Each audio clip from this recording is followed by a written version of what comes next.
Hello बच्चों, देखिए board में पाठ 14 पढ़ने जा रहे हैं। जीवन सत्य। जीवन सत्य मतलब जो हमारे जीवन में घटित होता है, ठीक है, उसमें कितना सत्य है और कितना असत्य है, ठीक है। लेकिन हम सत्य के बारे में बात करते हैं। तो यहाँ पर कवि कौन है? यहाँ पर कवि है कबीरदास।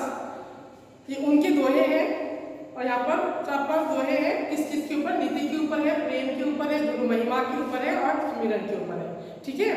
तो इस पाठ में नीति, प्रेम, गुरु महिमा और सुमिरन से संबंधित दोहों का संकलन है। इन दोहों में सबके प्रति प्रेम भाव रखने की सीख दी गई है। सबके प्रति प्रेम भाव अगर हम रखते हैं तो क्या होता है, क्या चमत्कार होता है। इसके पहले भी जो पाठ हमने पढ़ा था वो क्या था? आप भले तो जग भला, ठीक है। तो आप भले तो जग भला में हमने क्या पढ़ा था? यही ना, अगर हम दूसरों में बुराई नहीं ढूंढेंगे तो हमें सब कुछ अच्छा लगेगा और लोग भी हमें अच्छा ही कहेंगे, ठीक है। तो ये भी थोड़ा बहुत उसी से मिलता जुलता है। तो आप लोग ध्यान से, और आप लोग दोहा को आप लोग को याद करना ही है। हर एक में से, नीति में से कोई एक कर लेना, प्रेम में से कोई एक याद कर लेना, गुरु महिमा में से कोई एक याद कर लेना और सुमिरन में से भी कोई एक याद कर लेना। कम से कम 4-5 दोहा आप लोग को याद करना है, ठीक है। तो अब शुरू करें, चलते हमारे जीवन में क्या क्या होता है, जीवन सत्य का रहस्य क्या है, इस बारे में पढ़ते हैं। कबीर अपने दोहों में मनुष्य को कर्तव्य अकर्तव्य का बोध कराते चलते हैं। वे कहते हैं कि कभी किसी की निंदा नहीं करनी चाहिए, मृत्यु से डरकर रहना चाहिए व निर्भिमानी रहकर जीवन का सार्थक उपयोग करना चाहिए। निर्भिमानी मतलब अभिमान नहीं करना, घमंड नहीं करना, ठीक है। तो इसी में हमारा जीवन जो है वो सार्थक होगा। अब पहले है नीति के बारे में है। देखिए कवि क्या कह रहे हैं, कबीरदास जी क्या कह रहे हैं?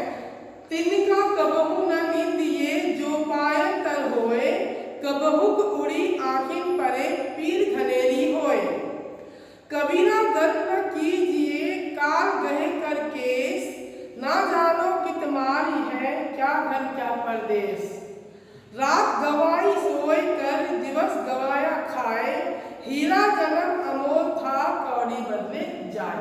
देखिए इन 3 दोहों में नीति से संबंधित कवि दोहा है। इसमें कबीरदास जी कहते हैं, पहला देखो, तिनका कबू न नींदिए जो पाए तर होए। तिनका जानते हैं ना, छोटा सा तिनका है, तिनका है ये, उसको फेंक देते हैं, ऐसे छोटा समझते हैं। यहाँ पर तिनके की बात नहीं हो रही है। यहाँ पर हम किसी को भी, इंसान ही क्यों ना हो, छोटा तुच्छ समझते हैं ना, कि वो तो क्या करेगा, बेकार के है, इतना छोटा सा है, गरीब है, ये वो, इस तरह हम किसी की निंदा करते हैं। तो हमें किसी की निंदा नहीं करनी चाहिए। एक तिनके की भी निंदा अगर हम करेंगे तो क्या होगा? किसी दिन हवा आएगी, आंधी आएगा, वही तिनका उड़कर, जमीन से उड़कर हमारी आंखों में आ जाएगी, है ना। तिनका जो है आंखों में पड़ जाएगी और हम दर्द से कराने रहेंगे, आंख में तिनका घुसा है, आंखें दर्द होगी, हम आंख भी नहीं खोल पाएंगे। तो कभी भी किसी भी चीज को छोटा नहीं समझना चाहिए। तो कबीरदास जी हमें समझाते हैं कि, कबीर जी कहते हैं कि पैरों के नीचे पड़े तिनके की कभी निंदा नहीं करनी चाहिए, है ना। क्योंकि न जाने कब हवा से उड़कर वह हमारी आंख में गिर जाए और हमें पीड़ा पहुंचाए। अर्थात कभी किसी को तुच्छ नहीं समझना चाहिए, चाहे वो तिनका हो, चाहे वो मनुष्य हो, चाहे वो बाकी और कोई चीज हो, ठीक है। उनको कभी भी तुच्छ या छोटा नहीं समझना चाहिए। दूसरा, कबीरा गर्व न कीजिए काल कहे करके। कबीरदास जी कहते हैं मनुष्य को कभी भी अपने ऊपर घमंड नहीं करना चाहिए, है ना। कबीरा गर्व न कीजिए काल कहे करके, क्योंकि मनुष्य को काल से डरना चाहिए। काल मतलब मृत्यु से डरना चाहिए और कभी घमंड नहीं करना चाहिए। कोई नहीं जानता कि मृत्यु कब आपके बाल पकड़कर, ना जानो कि काल कहे करके मतलब, कर मतलब क्या है? हाथ है, ठीक है। केस मतलब बाल है। कर मतलब हाथ से हाथ और केस मतलब यहाँ पर बाल, ठीक है। यहाँ पर करके दिया ना, पता नहीं कब मृत्यु का हाथ आपके बाल को पकड़कर ले जाए, है ना। कि मृत्यु का हाथ कब आपके बाल पकड़कर देश आगे दिया ना जानो किन मारी है, वो कहीं भी मार सकती है।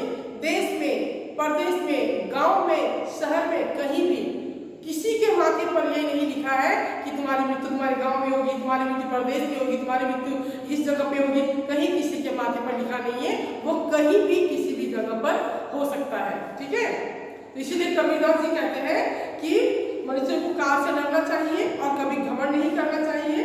कोई नहीं जानता कि मृत्यु कब आपके बाल पकड़कर देश या प्रदेश में आपका अंत कर दे। कहीं भी, मैंने पहले कहा ना, कहीं भी, गांव में हो सकता है, शहर में हो सकता है, प्रदेश में हो सकता है, कहीं भी हो सकता है, वो मृत्यु हमें अपने साथ ले जाएगी। इसीलिए कभी घमंड नहीं करना है, क्योंकि मृत्यु सबकी आनी है। तीसरा देखो, रात गवाई सोए कर दिवस गवाया खाए। कबीरदास जी कहते हैं हमारा जन्म जो है वो हीरे के समान अमूल्य है। ठीक है, हीरा जन्म अमोल था, कौड़ी बदले जाए। हमारा जीवन जो है वो हीरे के समान बहुमूल्य है। ठीक है, मतलब अमूल्य, हमारे जीवन का कोई मोल नहीं है, कोई मोल कोई खरीद नहीं सकता है। तो क्यों हम अपने जीवन को इस तरह से बर्बाद कर रहे हैं? किस तरह से बर्बाद कर रहे हैं? खा के, सो के, है ना। कब खा रहे हैं? रात गवाई सोए कर, रात गवा रहे हैं, सो रहे हैं, ठीक है, और दिन खा खा कर बिता रहे हैं। कबीरदास जी कहते हैं कि मानव जीवन अनमोल है, इसे खाने पीने में और सोने में व्यर्थ नहीं गंवाना चाहिए। हमारा जीवन क्या है? अनमोल है, जिसका कोई मोल नहीं हो सकता है, नहीं कोई खरीद सकता है। लेकिन इंसान क्या कर रहे हैं? उसको खा के और सो के व्यर्थ कर रहे हैं। हमें अपने जीवन को इस तरह से व्यर्थ नहीं करना है, नहीं गंवाना है। अर्थात अच्छे और श्रेष्ठ कर्म कर इसका सदुपयोग करना चाहिए, है ना। हीरा जन्म अमोल था, कौड़ी बदले जाए। हमें अपने जीवन को बहुमूल्य बनाना है सर। हम अपने जीवन में कुछ ऐसे काम करने हैं, कुछ ऐसा श्रेष्ठ काम करना है जो हमेशा यादगार बन के रहे। ठीक है, इस तरह से हम अपने जीवन को और जीवन का और समय का सदुपयोग कर सकते हैं। प्रेम, अब आगे दो दोहे हैं, प्रेम के ऊपर है। कबीर जीवन के हर पक्ष में प्रेम की महत्ता दर्शा रहा है। प्रेम अगर जीवन में नहीं है तो जीवन कैसा होगा? ठीक है, उसी प्रेम के महत्व के बारे में कवि इन दो दोहों में कह रहे हैं। अकथ कहानी प्रेम की कछु कहीं न जाई, गूंगे केरी सर करा खावे अरु मुस्काई। कबीरदास जी इस दोहे में कह रहे हैं कि जिस तरह एक गूंगा व्यक्ति गुड़ खाकर सिर्फ मुस्कुरा सकता है ना। अकथ कहानी प्रेम की कछु न कहीं जाए, गूंगे केरी शर्करा, मतलब कि ये शर्करा मतलब है गुड़ या फिर शक्कर या चीनी या गुड़। ठीक है, गूंगा जो है, गूंगा व्यक्ति चीनी गुड़ कुछ भी खाता है, उसका स्वाद, गुड़ खा के चीनी उसका मीठा है, मीठा स्वाद है, वो सिर्फ मुस्कुरा सकता है ना, हंस देगा वो, गुड़ खा के चीनी खा के हंस देगा। लेकिन गुड़ की जो मिठास है उसको वो बोल नहीं पाएगा, उसका वो बयान नहीं कर पाएगा कि गुड़ कितना मीठा था, वो सिर्फ मुस्कुरा देगा। ठीक है, लेकिन कह नहीं पाएगा। इसी तरह से जो प्रेम है ना, ऐसा ही भाव प्रेम का होता है जिसे हम सिर्फ महसूस कर सकते हैं। प्रेम को महसूस करके ही हम दर्शा सकते हैं। प्रेम के बारे में हम किसी से कुछ नहीं कह सकते। ठीक है, तो इस तरह से सुनो, जिस तरह एक गूंगा व्यक्ति गुड़ खाकर सिर्फ मुस्कुरा सकता है, उसकी मिठास नहीं बता सकता है, उसी प्रकार प्रेम एक ऐसी कहानी है, प्रेम एक ऐसी कहानी है, ऐसा मीठा भाव है जिसे महसूस किया जा सकता है, परंतु शब्दों में वर्णन नहीं किया जा सकता, है ना। प्रेम का हम वर्णन नहीं कर सकते। जिस तरह से गूंगा मिठास के बारे में वर्णन नहीं कर सकता, उसी तरह से प्रेम का भी वर्णन नहीं हो सकता है, उसे सिर्फ हम महसूस कर सकते हैं। ठीक है, अब आगे सुनो। प्रेम न खेतो उपजई, प्रेम न हाथ बिकाए, राजा प्रजा जेहि रुचे, सिर देशो ले जाए। प्रेम आगे कहते हैं, कबीरदास जी कहते हैं आगे कि प्रेम न तो खेतों में उगता है ना, उपजा, हाथ मतलब बाजार, हाथ मतलब बाजार होता है, उपजा मतलब उगना होता है। ठीक है, प्रेम न तो खेतों में उगता है और न ही बाजारों में बिकता है। हाट बिका मतलब न ही बाजारों में बिकता है। राजा प्रजा, राजा हो या प्रजा हो, राजा प्रजा जेहि रुचे, राजा हो या प्रजा हो, जिसे चाहिए वो अपना सिर देशो ले जाए। जिसे चाहिए वो अपना सिर अर्थात अपने प्राण देकर ही पा सकता है। प्रेम को वो प्राण, चाहे प्रजा हो चाहे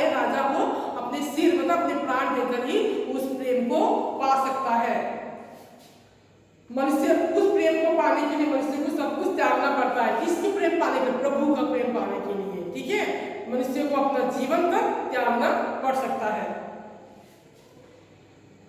अब आगे सुनो गुरु महिमा। गुरु की महिमा, गुरु क्या होता है, कैसे होते हैं, इसके बारे में है। कबीर ने गुरु को ईश्वर से भी बड़ा माना है, ईश्वर से भी बड़ा गुरु को माना है। गुरु के माध्यम से ही ईश्वर प्राप्ति संभव है। गुरु ही ईश्वर से मिलाता है, ठीक है, शिष्य को या भक्त को। गुरु के कठोर वचन भी शिष्य के हित में ही होते हैं। गुरु अगर किसी बच्चे को डांटता है, मारता है, पीटता है, कठोर वचन कहता है, तो वो भी उस शिष्य के भलाई के लिए ही करता है, अपनी भलाई के लिए नहीं करता है या अपने मनोरंजन के लिए नहीं करता है। वह शिष्य के अवगुणों को दूर करता है, वह सर्वगुण संपन्न है, उसके गुणों का बखान मनुष्य नहीं कर सकता। गुरु के गुणों का बखान जो है कोई भी मनुष्य नहीं कर सकता है। तो ये दो दोहों के माध्यम से कबीरदास जी ने कहा है, गुरु कुम्हार शिष्य कुंभ है, घड़ी घड़ी काढ़े कोट, अंतर हाथ सहार दे, बाहर बाहर चोट। कबीरदास जी कहते हैं कि गुरु कुम्हार के समान है। कुम्हार जानते हो ना, जो घड़ा बनाता है, घड़ा बनाता है, कैसे बनाता है ना, उसके एक चाक होता है, घुमाता है, फिर हाथ से निकालता है, बाहर से वो पीटता है घड़े को, है ना, किससे पीटता है, फिर अंदर से सहारा देता है, अंदर से उसको मिलाता है, बाहर से चोट करता है। तो इसका मतलब ये है कि उस घड़े को सुंदर दिखाने के लिए घड़े के बाहरी हिस्से को वो तब चोट पहुंचाता है, लेकिन अंदर से उसको सहारा देता है, तो घड़ा बहुत सुंदर बन के निकलता है। इसी तरह से जो गुरु होते हैं वो भी शिष्य को डांटते हैं, मारते भी हैं, ठीक है, डांटते हैं और खरी खोटी सुनाते हैं कि तुमने ऐसा नहीं किया। वो क्यों करते हैं? ताकि जो शिष्य है वो अपनी गलती को पहचाने, अपनी गलती का एहसास करे और उस गलती को दूर करने का उपाय करे, ठीक है। तो क्या होता है, इस तरह से गुरु जो है शिष्य को बताता है कि तुमको गलत काम नहीं करना है, ठीक है। तो इस तरह से कहते हैं, कबीरदास जी कहते हैं कि गुरु कुम्हार के समान और शिष्य एक घड़े के समान है। जिस तरह कुम्हार बाहर से चोट करते हुए अंदर से सहारा, हाथ का सहारा देकर घड़ा घड़ता है और घड़ा बनाता है, उसी प्रकार गुरु कठोर शब्दों और अनुशासन द्वारा प्रेम पूर्वक शिष्य को योग्य बनाता है कि नहीं? ये बात आप लोग सोचो, है ना।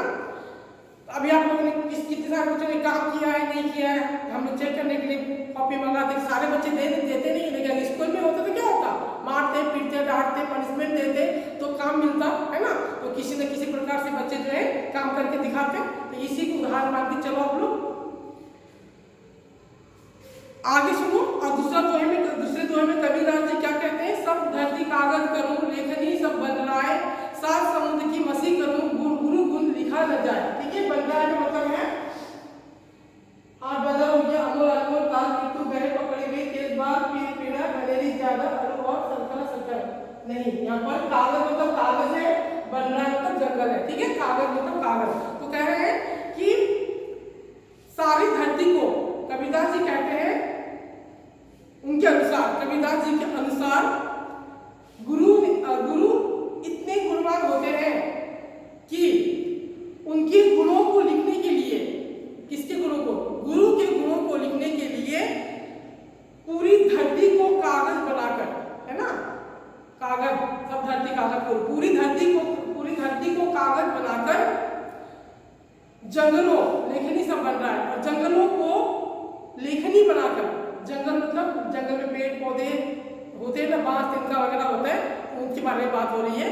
तो पूरे जंगलों को कलम बनाकर, सातों समुद्र के पानी को मसी बनाकर, है ना, सात समुद्र की मसी करो, सात समुद्र जो है, ठीक है, उस समुद्र के पानी को स्याही बनाकर अगर मैं गुरु के गुणों को लिखने का प्रयास करूं तो भी मैं पूरा नहीं लिख पाऊंगा, ठीक है।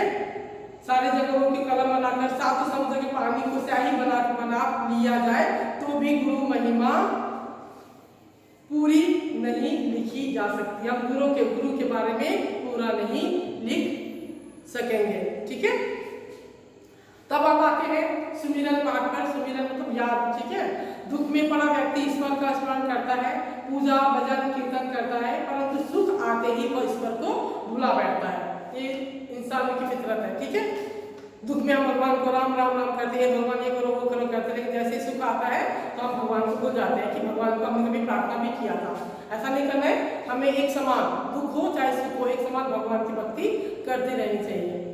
ठीक है, मन को ईश्वर में लगाना चाहिए, ना कि संसार के मिथ्या आडंबरों में, मिथ्या को झूठा आडंबरों में नहीं लगाना है, बल्कि ईश्वर भक्ति में भी ध्यान लगाना है। तो इसमें भी दो दोहे हैं। माला तो करने फिरे जीव फिरे मुख माही, मनुआ तू चहु दिसी फिरे यही तो सुमिरन नाही।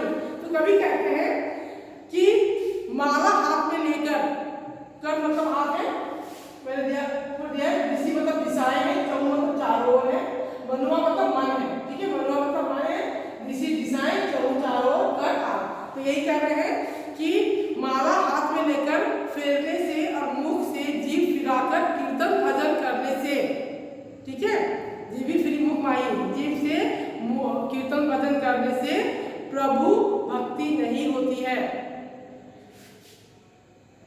यदि मन में ईश्वर में लीन न होकर इधर उधर भटकता रहे, हमारा मन है ना कीर्तन भजन कर रहे हैं लेकिन इधर उधर की बातें कर रहे हैं, है ना, भजन के नाम पर इधर बात कर रहे हैं उधर भी बात कर रहे हैं, किसी की बात को सुन रहे हैं, तो वो भजन कीर्तन नहीं होता है।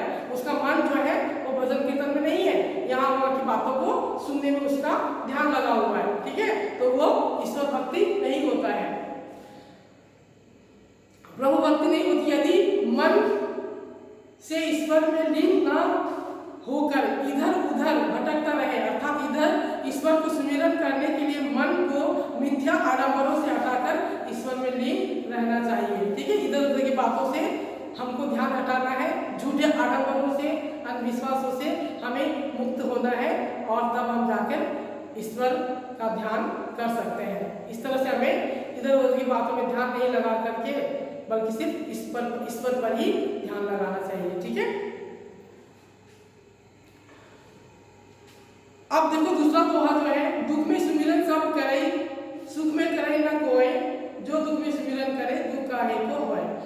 तो कबीरदास जी कहते हैं कि हम अक्सर भगवान को क्या करते हैं, दुख के समय ही याद करते हैं। ऐसा नहीं है, ऐसा नहीं होना चाहिए। हमें दुख और सुख दोनों ही स्थिति में ईश्वर को याद करना चाहिए। तो इस दोहे के अनुसार मनुष्य दुख आने पर तो भगवान को याद करता है, परंतु सुख आते ही उसे भुला जाता है।